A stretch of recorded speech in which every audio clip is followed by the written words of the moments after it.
Hi everyone, welcome back to the channel. If you haven't subscribed already, please do so, it really helps. Today we are going to talk about another USB-C tester. So this is very similar to the last one we talked about. That was the WITRN U2. So this one is made by a company called Ruideng, if I'm saying the name right, Ruideng, and this specific one is the model number T66C. C I believe stands for the USB-C. So this is a fairly small USB-C tester.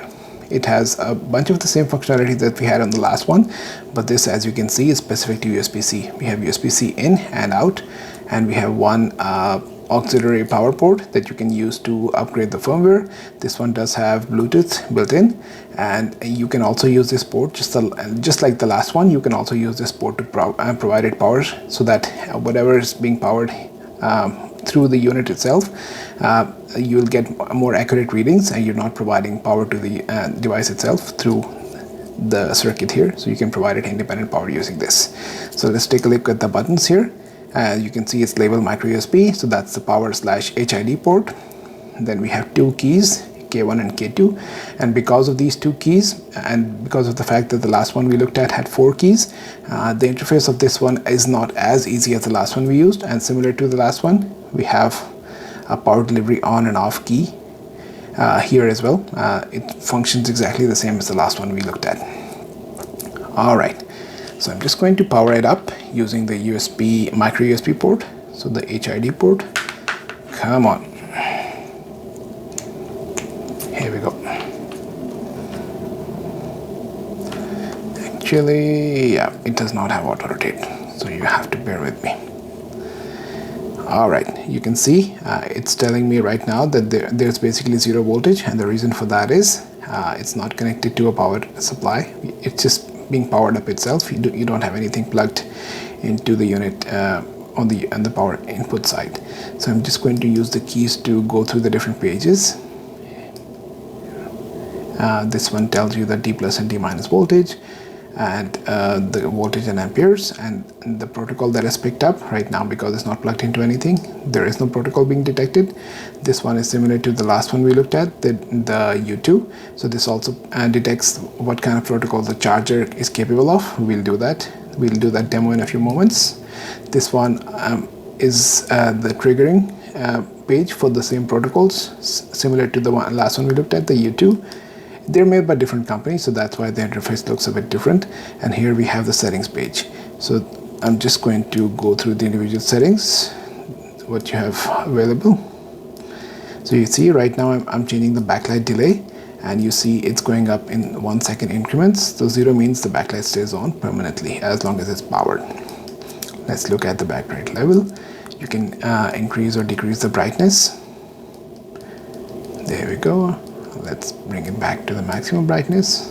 Temperature symbols, USB connection on, so that's for the HID port, the one I'm plugged into right now for power, and then the Bluetooth connection on and off. Display rotation, you can rotate it manually, but it doesn't have the G sensor that the last one had, and the PD soft switch is on. So this is this becomes a bit more complicated. So it can simulate cables when you plug it directly into USB-C capable chargers. Normally those USB-C cables have something called an E-mark chip built into them. So, and until and unless you have anything plugged on the other side of the cable, the USB power delivery charger won't give it any output voltage. So this basically tricks the charger into thinking that there's something plugged on the other side, so that you can actually test it without plugging something into it. Alright, and this just tells you the serial number and the firmware version. This is also, by the way, updatable, the firmware. So I'm going to plug the same USB power delivery cable here, and you see it's telling me that it's been able to pick up 5 volts. Next, go to the next page, same 5 volts and 0 amperes because nothing is plugged on the other side. Now let's look at the protocol detection page. So it's telling me that it can be dangerous. I'll tell it that it's okay.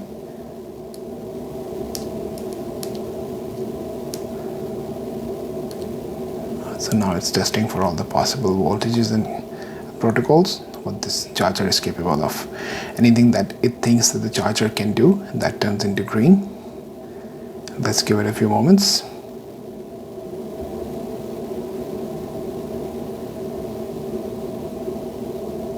This one, as you can see, is not a lot as detailed as the last one, and because a partial reason for that is that it has a very small screen. So it's done, and you can see this is the charging protocols that it supports, and it's telling me that the charger is capable of these. Now let's get into the protocol trigger page. So I can trigger quick charge 2, quick charge 3. This particular charger that I'm plugged into right now using this cable is capable of quick charge 2 and 3 as well as the power delivery. So let's go down to the juicy stuff, the power delivery. There we go. Now this is one of my pet peeves with the charger. Every time you ask it to trigger power delivery, it asks you to unplug the cable and replug it again. And it doesn't work every single time. See? Nothing. And sometimes you have to flip the cable around, and that's what it gets to get it to work. Alright, let's see if that works. No, it does not. So this charger, this device, I don't really like it because of these problems that it has. It's not very reliable. Let's see.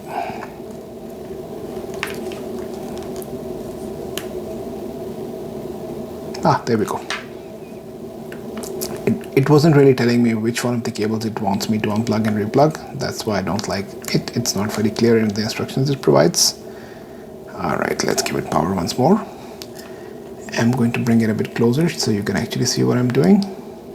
I can pick individual fixed voltages, just like the last one we looked at, the U2, and I can go into the PPS mode.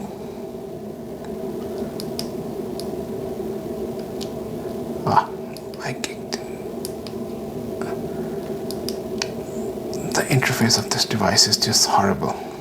I absolutely hate it. It doesn't make sense for me.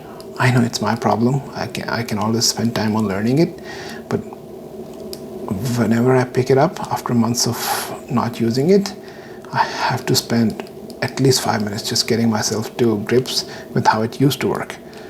So I absolutely hate it. All right.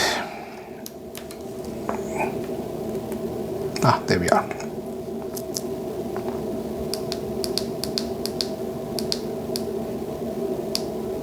So yeah, it also supports PPS, but as you can see, it's not very user-friendly to set up.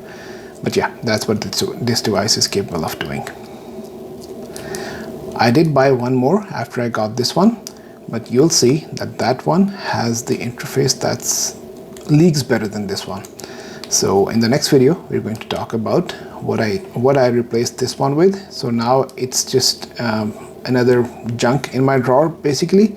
I use it from time to time just to look at the voltage and currents a charger is capable of. But other than that, because it's so much hassle to operate this and the user interface is so poor, I don't remember it by the time I use it next time.